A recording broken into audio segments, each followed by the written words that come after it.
Good morning, everyone. This is Ryan Hayes with Engage121. I'm Product Development Manager here. I'm also joined by Jennifer McDonald, who is our Director of Client Engagement. And today we're going to be going through a couple of different parts of the Engage121 application to make sure that you're aware of all the things that are available to you. We're going to start with Facebook advertising. Talk about an alert that you may have noticed on the application about Foursquare and what that means. Then we're going to do a quick recap of our clients who are currently using Social Flow. As a reminder, that trial is still available through the end of this month. And then a little information about a webinar that Jenny will be hosting about Social Flow. And Jenny will jump in for that stuff. But to get started, we're going to go ahead and switch over to the application to look at Facebook advertising.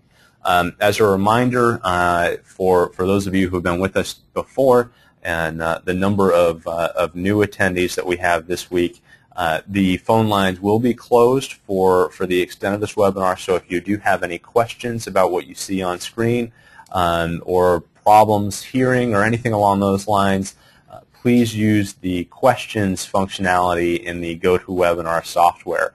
Jenny will be monitoring those as I walk through the application, and we'll be able to answer as we go through. So today we're going to start with Facebook advertising. If you're not already familiar with how to configure Facebook advertising or any of our other third-party apps, as an admin on the account, you need to start by going to the Account tab in your application. Then from Account, you'll go to Library, and then there is a library called Account Apps, and this is all of the third-party apps that are currently supported in Engage. The first one being Bitly, adding that as if you already have a Bitly account, and particularly if you have abandoned the URL, you can pop the information in here and connect that. Social Flow, again, we mentioned that earlier, third-party app for optimizing your tweets. That would you need to turn that on and then integrate with your connected Twitter accounts. Tracker is a list of researched influencers, so we can specify keywords and industry information and retrieve a list of people who are influential in social media on those topics. And then Facebook ads. So right now you can see that Facebook ads has been enabled for our account already.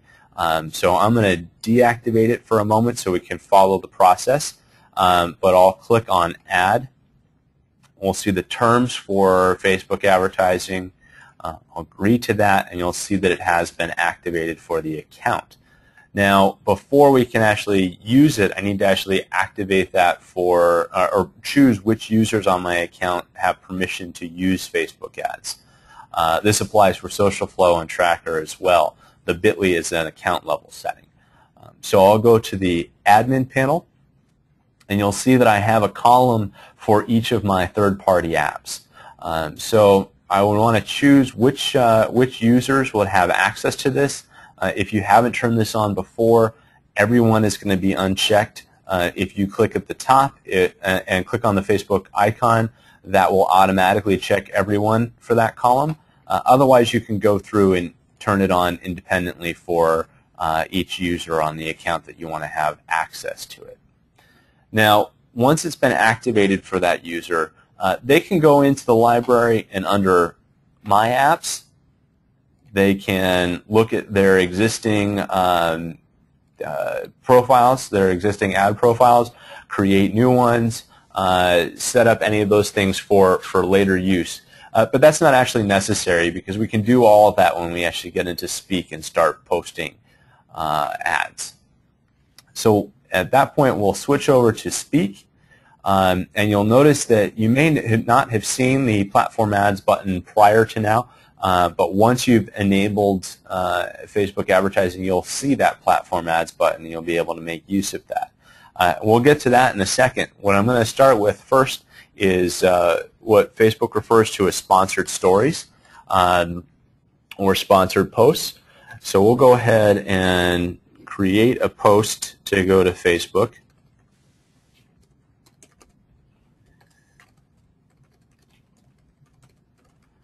And I'm going to post that to my Facebook Java 1-to-1 account. So I'll choose Facebook and the account that I want to post it to. Facebook ads can include rich links.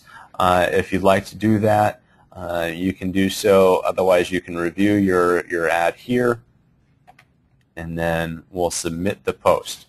Now, I can submit this across multiple platforms at once if I like, but if Facebook is selected and I have Facebook ads enabled, when I get to the confirmation screen, I'll see a prompt for creating an ad.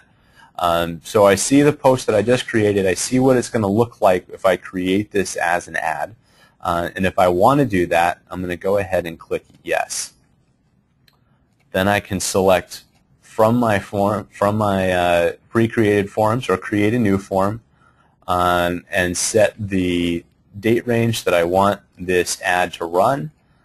So we'll run from, since this is today only, we'll do it for today only. And I'll submit that ad. Now, at this point, if your account has been configured correctly, everything's been set up, that ad will be submitted to the Facebook Ads API and processed on their end. Now, there's one important thing to note, that any pages that you want to use Facebook ads on, you'll need to make our advertising account on Facebook a admin on that page. There are different levels of admins. You can make us an admin, so we're only able to do ads so that you don't have to be worried about things being accidentally posted or anything along those lines. And your client experience representative will be happy to help you make sure that all of that's been configured correctly. Once that has been set up and we've been made an admin on the account, we're able to automatically submit those ads through the API immediately without any further review. We'll automatically use Facebook's recommended pay-per-click model for that ad and apply it to a budget that you'll set with your representative here at Engage.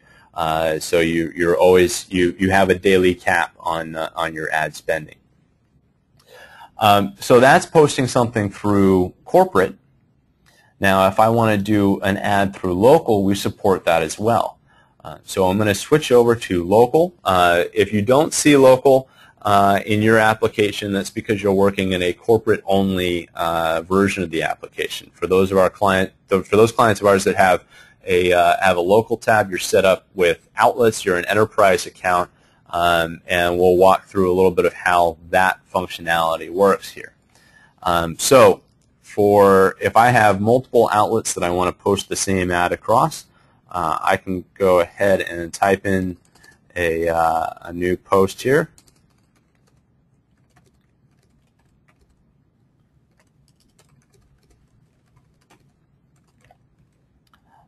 So let's see, I'll put in a merge field here. So we have merge fields for any of the outlet information for the attached accounts. So I've put the post together. I'm going to select the pages that I want to post this to, maybe the pages that are participating in this special offer. I have filters here as well, so if I wanted to set up a filter and tag my franchisees, my outlets, as being company stores or something like that are always participating, I have that option there to filter. Then I'll choose the platforms that I want to post to. And I'll choose Facebook again. Again, I can post out to Twitter as well at the same time. I can preview what the completed merged content will look like. So we see that this is merged in Java 1-to-1 in Scottsdale for those posts, and then the other one is merged in Java 1-to-1 in Kenosha for those posts. And when I submit the post, again, I'll get that confirmation screen, and I'll be able to preview what the ad will look like on those different pages. Obviously, the merge fields will be completed in the final post. Now, if I do want to go ahead and create an ad for all of those posts, I'll go ahead and click yes. Again, we have different forms for local ads versus corporate ads. So complete the form, set the date range for this ad to run, and go ahead and submit that. Now that ad will be placed after the outlets have approved the post. In this case, this account is set up where the outlets do need to approve anything that goes out on their behalf. Alternatively, accounts can be configured so that posts will automatically go out through the outlet connections without corporate approval. That's generally in the case that corporate is managing all social media for the entire organization. So we've got that on there. That's ready to go. That will be submitted through after being approved by the outlets in their application. So you'll see that they have posts in here that they need to approve before it goes out. Now, the other post type that I briefly mentioned under corporate is we now have platform ads. So if we click on the platform ads button, I can build an ad from scratch, similar to how you would build one in Facebook. Let's see.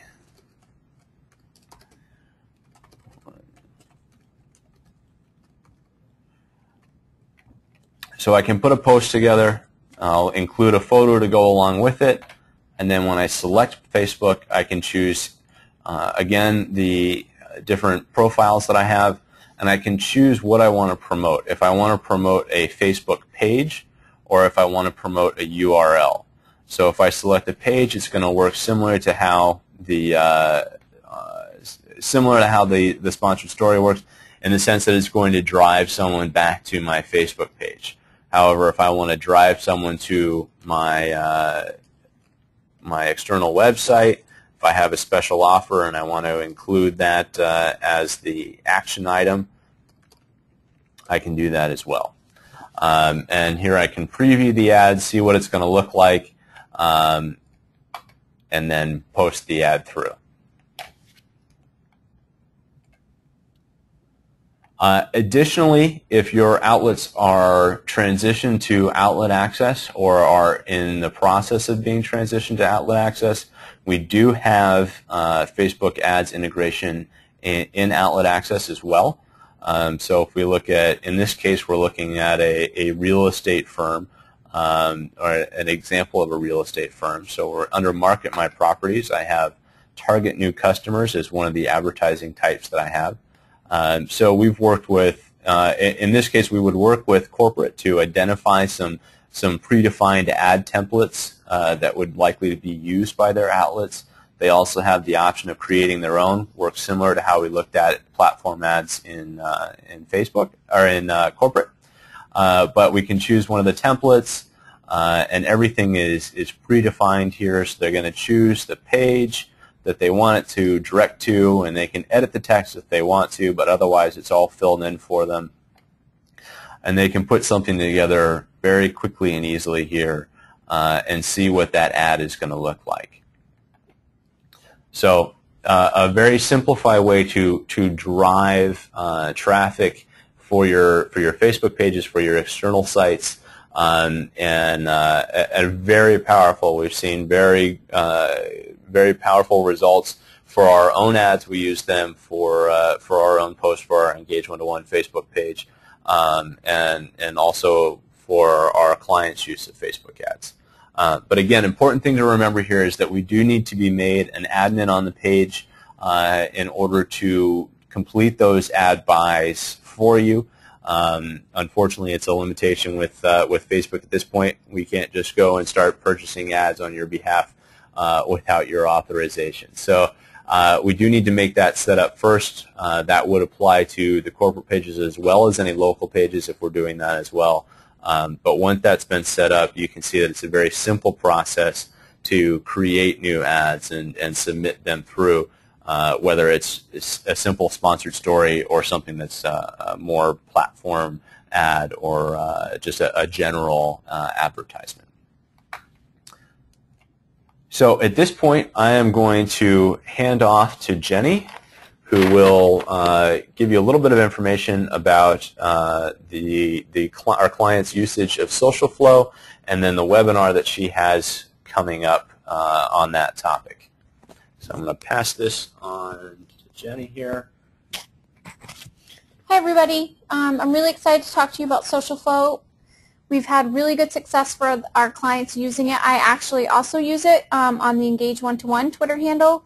Fans and followers have increased 5.9% month over month. We've been the promotion started May 1st, and I took all the data until June 1st to do exactly a month period. And then retweets have increased from 237% year to date, which has been really big. I know myself, I have seen an increase in retweets per follower, so I have a more engaged community, people that I talk to on a regular basis, not just people that are coming into the conversation that I don't see very often. And my fans and followers are definitely increasing at a higher rate than they were before I started to use social flow. And the biggest thing for me for using social flow is that I don't have to think about when my audience is most engaged. I love the social flow because you just put the tweet in Engage, you compose your tweet, you have the resonance meter, which tells you how high of an engagement you'll probably get. It goes from red to green. And if it's in the red, just try using a few different keywords. Make sure it's descriptive and it tells somebody about what you're talking about. If you're not being very informative, it's going to stay in the red because nobody's probably going to click on it because it's not very intriguing. And then when you go and schedule it to social flow, you can select to have it go out within an hour, 1 day, 1 week, or custom, which you could select to do within 3 days or within a month. And I just like that because then you don't have to think about, when maybe my audience is most engaged at 11 p.m. or they're most engaged at 5 a.m. when I'm not even awake yet. So the great thing is that social flow determines that for you, and it helps you get the best results. And I've had a few of our clients say that, well, all my tweets I need to go out immediately. I honestly haven't run across any of our clients that need their tweets to go out immediately. The content they're putting out can wait at least an hour. The only time I ever put out time-sensitive tweets is when I have this webinar every Friday, and at 9:30 I'll post and say, clients in 45 minutes will begin our applications updates webinar. And in that case, I just say plan ahead a little bit, and either the day before or early that morning, put something in the queue and say that it needs to go out by 10 o'clock, because that's when the webinar starts. That way you can really make sure it gets in front of your audience at the right times. And I know that this is pretty accurate and it works really well, because I'll come in the next day and I'll put about 10 tweets in my queue the day before, and when I come in the next day I'll see that they posted throughout the night, and that's not time that I would be posting because I'm asleep. It's usually midnight, 4 a.m. Those are some of the most engaged times for my audience, which is kind of surprising. So it's really great to see in the analytics and your success stories and see how everything works. And just as a reminder, it's still going on, the free trial, till the end of this month. So I would love for you to at least get a month worth of using social flow and see if it would work for you and get around to play with the application. It's really great. So if you need any help with that, you can email me at jmcdonald@engage121.com, or you can contact your customer experience rep to help you with that. Next week, on Thursday, July 12th at 2 p.m. Eastern, I'm going to be hosting a webinar with social flow. This is different than the promotion we're doing, but Megan Smith, who is account strategist there, and I thought it would be great to do a blog series on optimizing your social media, because a lot of people talk about optimizing your social media, but you don't exactly understand what that means. So we've been writing a blog series. There's 8 posts. I think we have 5 written right now. And so we just thought it'd be great to focus on the content aspect and put that in a webinar for you guys. So she's going to run through about 4 points from the blog post we wrote, and then I'm going to follow up with case studies from our clients, illustrating examples of what we talked about and how they've done it and achieved success by optimizing their social media. So I would love for you guys to join us. It's a free webinar, July 12th, 2 p.m. Eastern. You can sign up on our Facebook page at Engage121. There's a little events app, and if you click on that, there's a link right there, and you can register with GoToMeeting. And I would love for you guys to join. I'll hand this back over to Ryan. Thanks so much. All right. Thank you, everyone, for joining us for this week's product update. Again, as always, if you have any questions, comments, or things that you'd like to see us cover in future webinars, please do let us know, and we'll continue to do these every Friday morning. Thank you again for joining us. Have a great weekend, and we'll talk to you later.